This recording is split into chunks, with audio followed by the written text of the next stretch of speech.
Welcome, music lovers.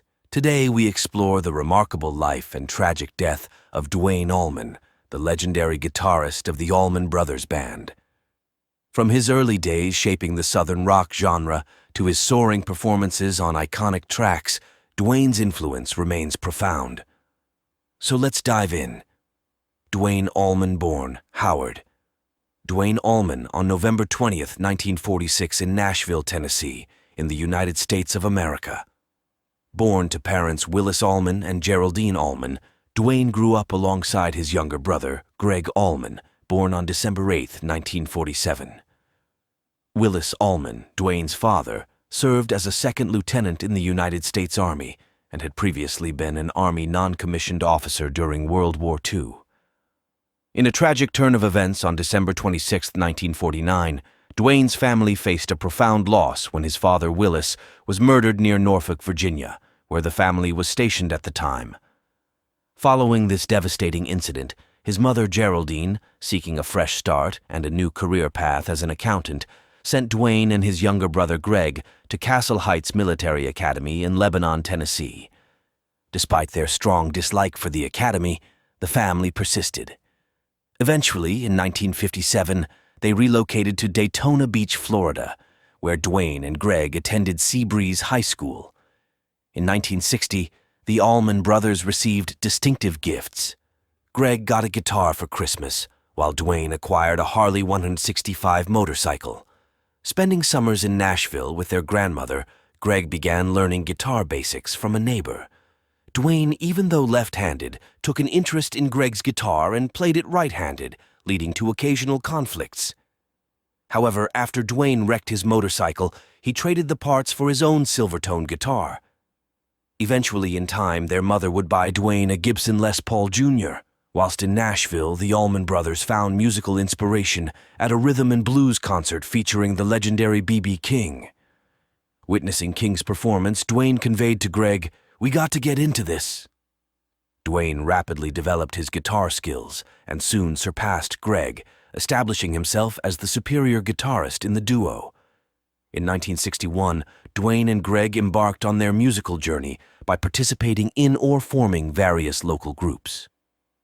Duane's dedication to guitar playing led him to leave school, and his early band, the Escorts, even opened for the Beach Boys in 1965. Despite disbanding, some members of the Escorts later formed the Allman Joys. After Greg graduated in 1965, the Allman Joys toured the Southeast and eventually settled in Nashville. Transforming into Hourglass and moving to Los Angeles in early 1967, the band recorded 2 albums, Hourglass and Power of Love, for Liberty Records, facing creative challenges and dissatisfaction. Displeased with Liberty's attempts to market them as a pop band, Hourglass disbanded in early 1968. Duane and Greg explored separate musical paths, engaging in demo sessions and crossing paths with musicians like Dickie Betts and Jai Moe. Meanwhile, Duane gained recognition as a session musician, backing up artists such as Wilson Pickett, Aretha Franklin, and King Curtis. In 1968, Duane embarked on a transformative journey into slide guitar playing, triggered by a birthday gift from his brother Greg. In the midst of recovering from a left elbow injury sustained in a fall from a horse, Duane received Taj Mahal's debut album and a bottle of Coruscant cough and cold suppressant pills as a present. Despite lingering tension over the injury, Greg left the gifts on Duane's porch. A few hours later, Duane, intrigued by the sounds of the album, called his brother in excitement, exclaiming, baby brother, get over here now." Duane had repurposed the Coruscant bottle, using it as a slide to play along with Statesboro Blues, a track featuring slide guitar played by Jesse Ed Davis on the recording. Even though Duane had never played slide guitar before, he exhibited a natural aptitude that captivated those around him. He just picked it up and started burning. "He was a natural," recalled Greg. The incorporation of Statesboro Blues into the Allman Brothers Band's repertoire marked a pivotal moment, with Duane's slide guitar becoming an integral and defining element of their distinctive sound.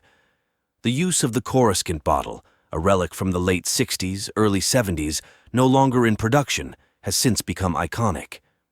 with slide guitar players seeking replicas for its unique feel and sound.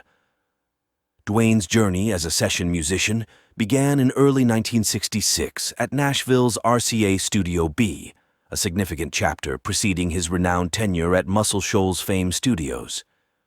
Producer Tony Moon, seeking a more rock-oriented sound for the Vogue's first album after the success of 5 Feet O'Clock World, enlisted Duane, who at the time was the house band at the Briar Patch in Nashville with the Allman Joys. Duane's impactful contributions to the 2 Hourglass albums and a 1968 Fame Studio session in Muscle Shoals caught the attention of Rick Hall, Fame's owner. In November 1968, Hall purchased Duane's contract for $10,000, marking a pivotal transition for Duane from studio limitations to a thriving career as a session ace. His exceptional work on Wilson Pickett's Hey Jude earned him recognition, prompting Atlantic Records producer Jerry Wexler to buy Duane's contract and include him in sessions with Atlantic R&B artists. Duane's time at Muscle Shoals saw him contribute to recordings by an array of artists, including Clarence Carter, Aretha Franklin, Wilson Pickett, and others. Notably, Eric Clapton expressed astonishment at Duane's guitar work on Hey Jude, solidifying Duane's reputation. His prediction to guitarist Jimmy Johnson at the Fillmore East in January 1969, where he envisioned himself on stage within a year, came to fruition in December, as the Allman Brothers Band would perform at the Fillmore East. The Fillmore East performances later culminated in the iconic Allman Brothers album, At Fillmore East, recorded in March 1971, widely considered the band's pinnacle and sharing the bill with Johnny Winter.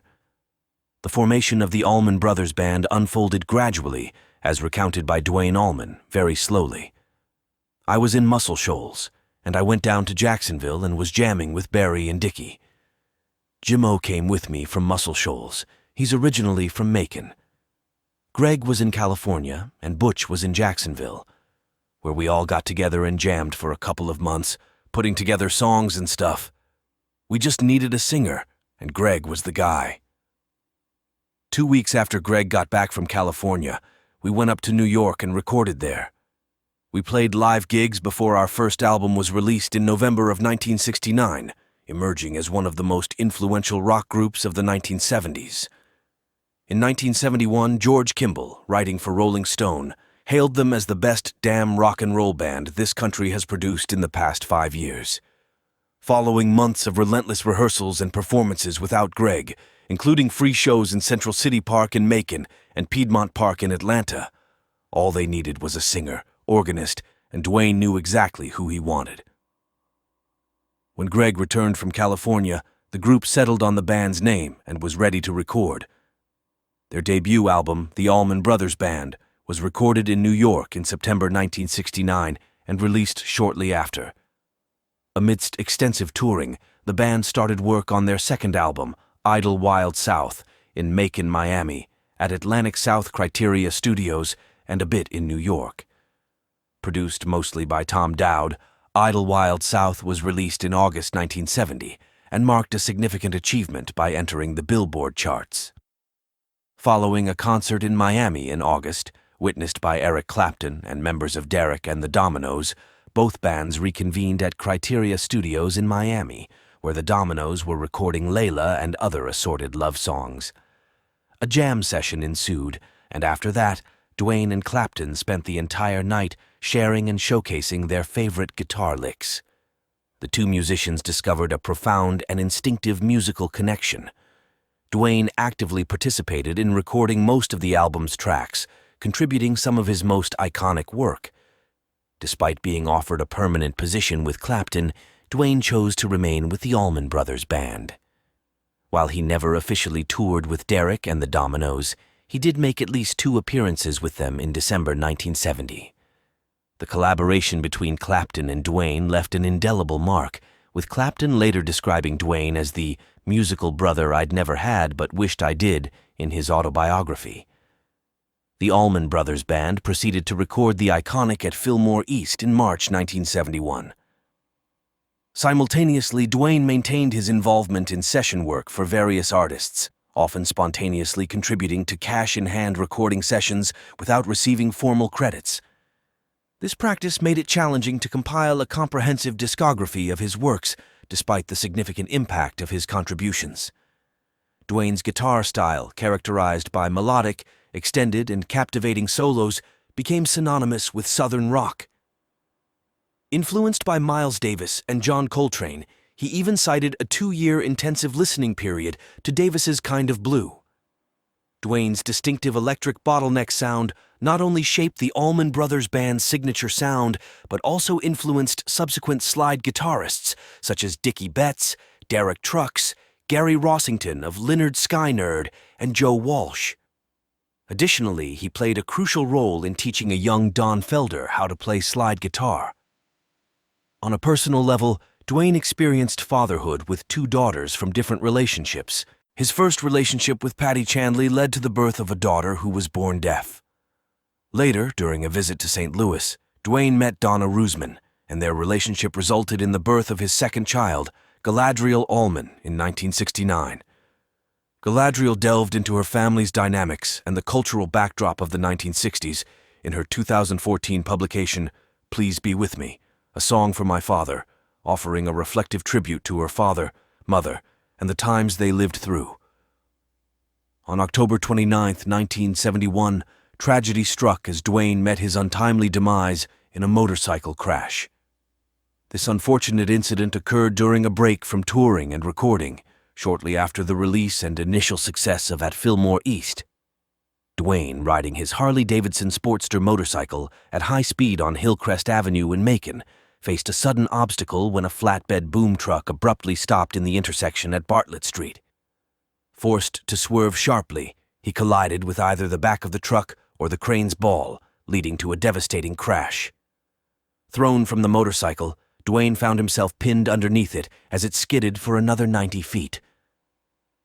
The impact resulted in severe internal injuries, and although he was alive upon reaching the hospital, despite immediate medical attention, he succumbed to massive internal injuries several hours later. The tragic event marked the end of Duane Allman's remarkable musical journey. He was only 24 years old. On Monday, November 1, 1971, Duane Allman's funeral service took place at Snow's Memorial Chapel in Macon, Georgia. The chapel was filled with grieving family and friends, including many musicians who had shared significant moments with Duane.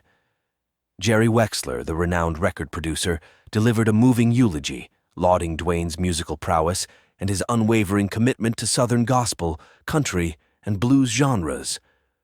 Wexler emphasized Duane standing alongside the great black musicians and blues singers from the South. The band, accompanied by other musicians, performed several tunes during the service, concluding with a poignant group rendition of the Southern spiritual Will the Circle Be Unbroken, a fitting tribute to a musician who had left an indelible mark on the Southern rock legacy. Tragically, Barry Oakley, the bassist of the Allman Brothers Band, met a fate eerily similar to Duane Allman's less than 13 months after Duane's death. Oakley, too, lost his life in a motorcycle crash at the age of 24, colliding with a city bus just 3 blocks from the location of Allman's fatal accident. The parallel between their untimely deaths was haunting, and Oakley was laid to rest beside Duane in Rose Hill Cemetery in Macon, Georgia, marking a poignant connection between the 2 bandmates who had shared the stage and, sadly, a similar fate. And there you have it. Duane Allman's legacy lives on through the timeless music he created with the Allman Brothers Band. His innovative guitar work and soulful expressions continue to inspire generations of musicians and fans alike. Thank you for watching. Don't forget to like and subscribe for more content just like this. Take care and bye for now.